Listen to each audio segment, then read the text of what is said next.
Sí, Sí. en el primero vemos...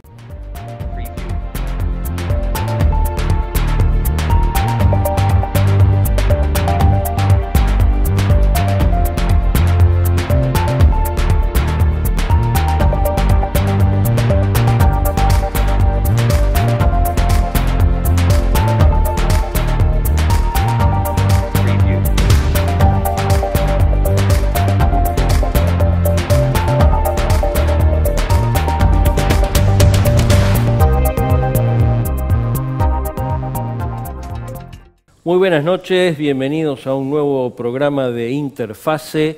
Tenemos como invitado al licenciado Ulises Candico, quien ya ha estado en nuestro programa, entrevistado por Ricardo Nievas.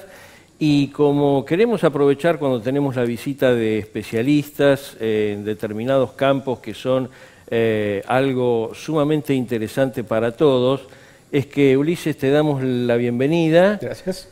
Y acerca de las nuevas tecnologías de la comunicación y de la información, palabras como Big Data y el tema de Facebook y Cambridge Analytica y demás, bueno, ¿qué hay detrás de todo eso? Pero no solo en el aspecto de lo que implica la disrupción tecnológica, sino hoy quiero abordar contigo el punto de vista de alguien que tiene que enseñar a nivel universitario esos temas.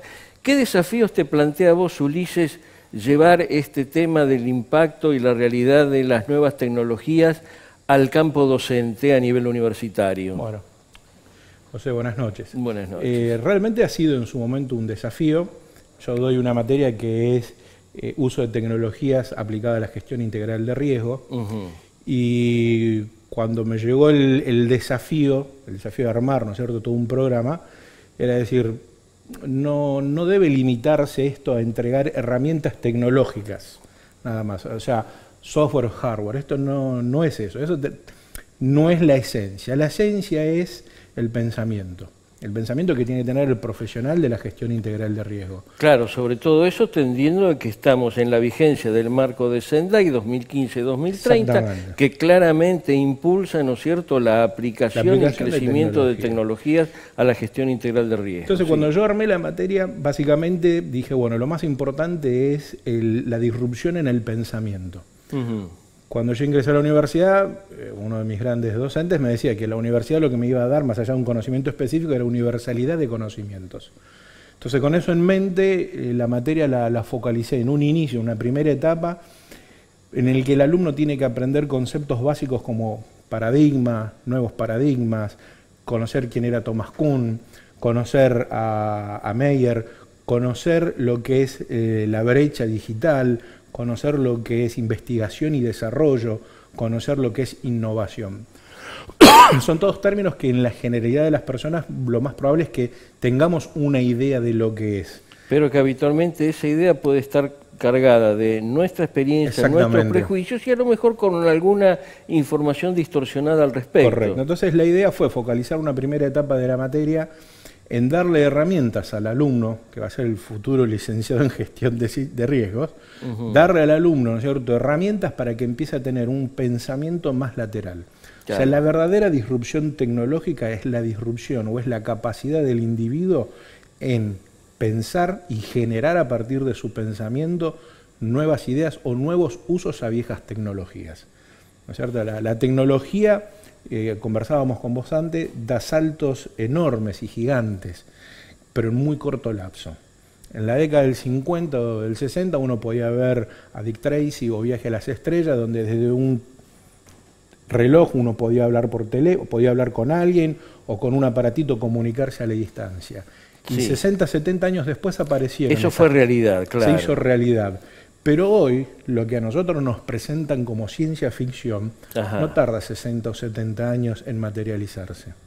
Entonces, yo lo que digo es, si la materia se hubiera centralizado en el uso de la tecnología, sería una materia que prácticamente cada 2 o 3 años se tendría que renovar de contenidos. Obviamente. Y el contenido y el elemento que siempre está presente es el componente humano. Entonces, dotemos a ese componente humano. En principio de conocimiento. Sí, vale la pena empezar por allí. Conviene empezar por allí. Obviamente hay un montón de documentos internacionales, como vos referías, en la materia que ya vienen hace ya varios años exponiendo la necesidad y la importancia del uso de las tecnologías en el tratamiento, ¿no es cierto?, de la gestión integral de riesgos. Sí. Entonces el otro componente que utilizamos en la materia fue decir, bueno, vamos a dividir en aquellas tecnologías que yo puedo emplear para prevenir un desastre, aquellas tecnologías que yo voy a emplear durante la manifestación de ese desastre o de ese siniestro, y aquellas que voy a emplear durante lo que es la resiliencia o la recuperación posterior al desastre o a la manifestación del evento. Y hoy hay mucha demanda habitualmente acerca de las novedades en cuanto a las fases de la preparación y sobre todo de la respuesta. Muchos actores buscan contar con el apoyo tecnológico para mejorar evidentemente las operaciones de respuesta, pero no hay que soslayar que todas estas tecnologías tienen impacto tanto en la prevención como en la recuperación. Totalmente. Bueno, el caso más clásico o más desarrollado, por así decirlo, porque es el tema de los huracanes. Claro. Fijémonos que los meteorólogos trabajan con cálculos estadísticos, con algoritmos matemáticos para predecir la evolución, ¿no es cierto?, de los huracanes. Uno de los ejemplos más vividos es en Japón, ¿no es cierto?, que hoy ellos tienen un sistema de alerta temprana, ¿no es cierto?, tan sofisticado y tan desarrollado que con mucha antelación, mucha para lo que es el tipo de manifestación, sí, por supuesto, pueden determinar la producción de un evento. De hecho, hoy eso está complementado, esa prevención.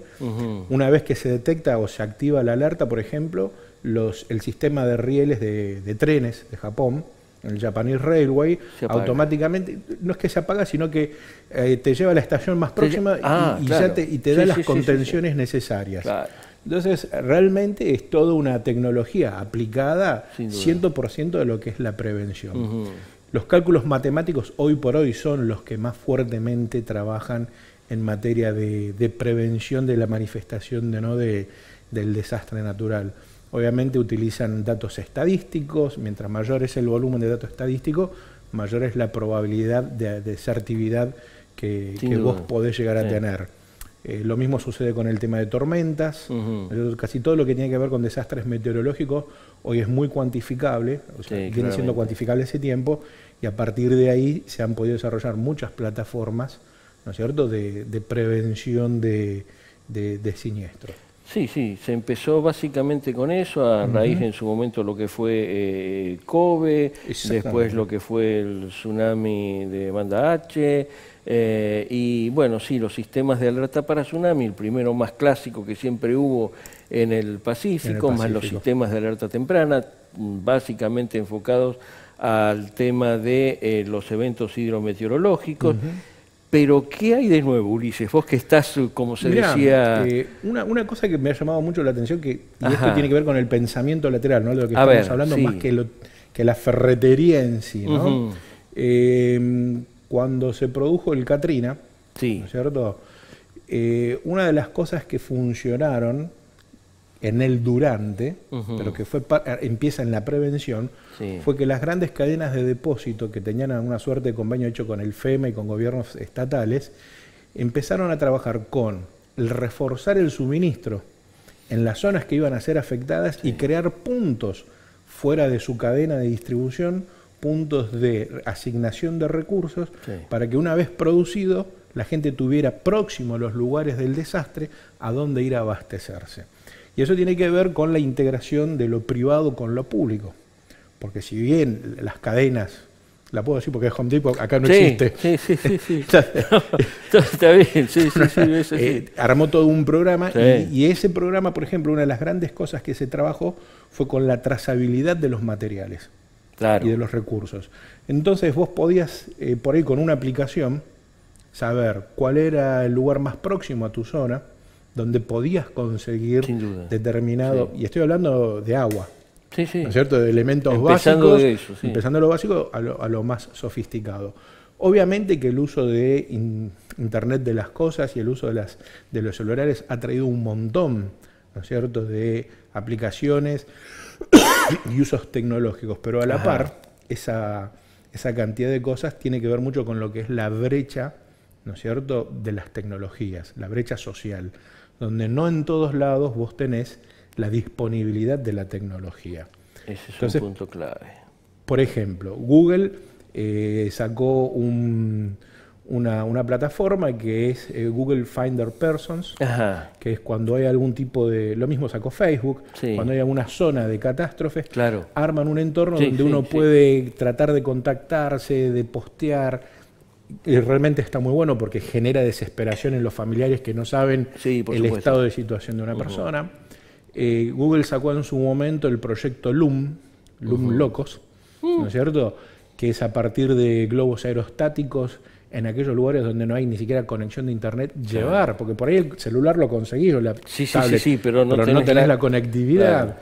Entonces, yo creo que, y volvemos ahí, ¿no?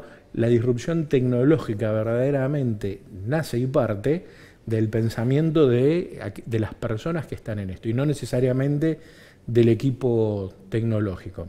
Claro. Obviamente lo más destacable hoy por hoy que encontrás en el tema tecnológico tiene que ver con todo lo que es predicción y tratamiento en tiempo real. La predicción obviamente a los efectos de la prevención de la manifestación, y lo que es el tiempo real es durante el desarrollo del evento, el tratamiento de ese evento.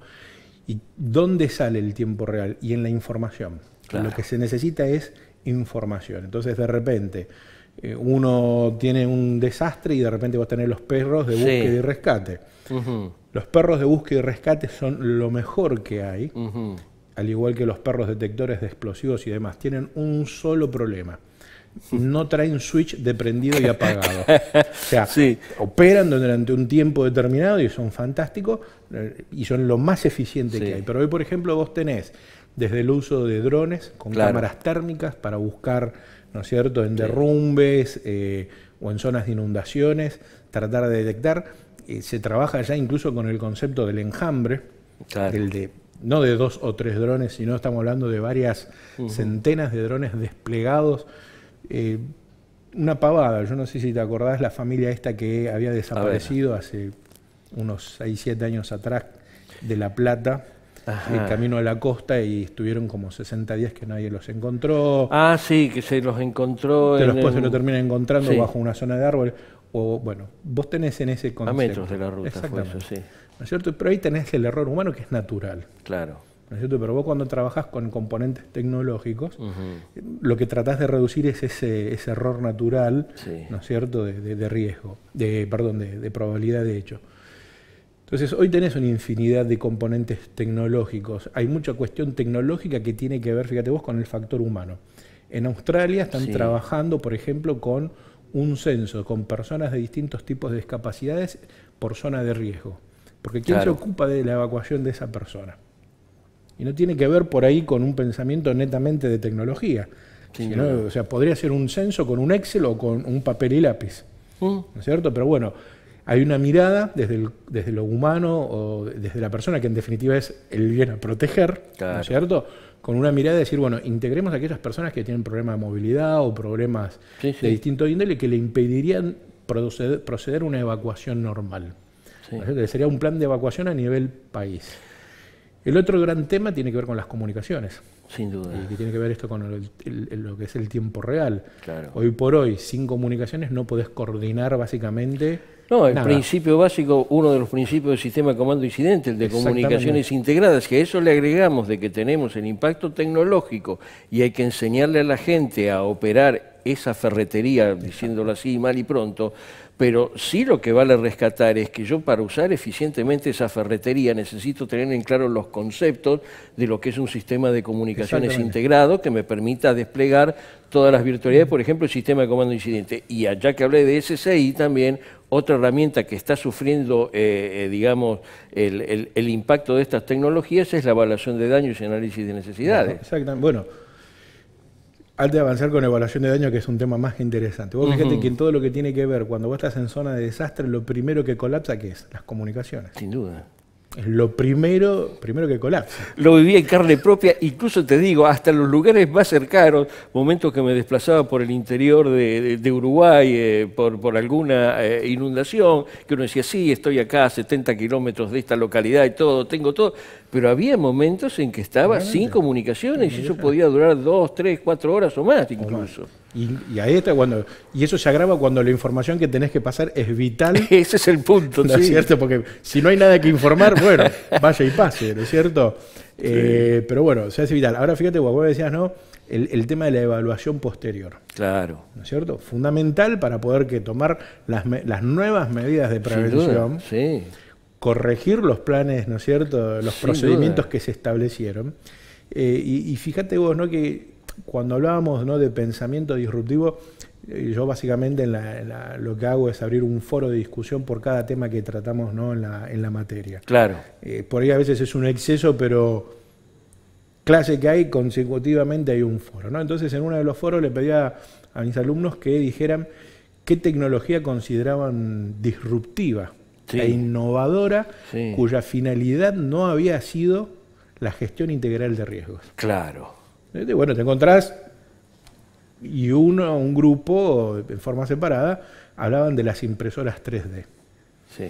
Y fíjate vos que es verdad, la impresora 3D no tiene ninguna afinidad en el tema de la gestión integral de riesgo, pero en la resiliencia, charlábamos con vos, cuando vos tenés personas que por ahí han sufrido la pérdida de algún miembro y demás, hoy a través de impresoras 3D hay regeneración, se generan extremidades y demás. Y la finalidad de la impresora 3D no fue esa. No, para nada. Y entonces, ¿dónde está el verdadero salto disruptivo? En quien pensó un uso para el cual no estaba destinada. Sí. Esa es la verdadera innovación. Ese es el punto clave y eso es lo que buscas transmitir, digamos, para que el estudiante futuro profesional en gestión integral de riesgos incorpore, trate de ejercitar esa visión disruptiva y de innovación. ¿No es cierto? Donde un destornillador puede también ser un cincel.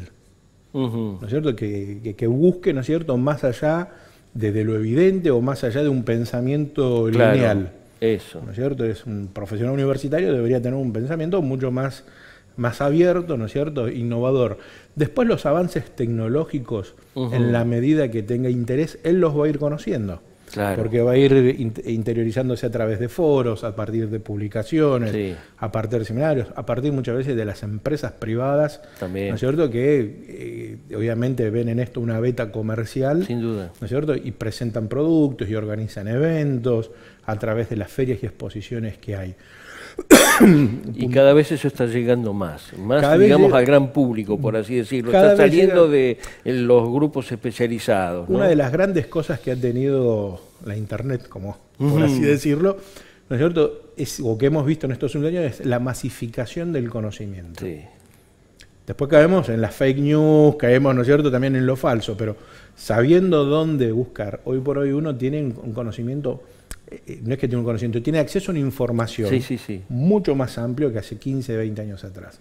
Yo cuando iba a la universidad y tenía que preparar un trabajo práctico, me iba a la biblioteca del Congreso. Claro. A buscar información. Sí, hemos transitado bibliotecas. Iba a la noche después, ¿cierto? O los fines de semana, no.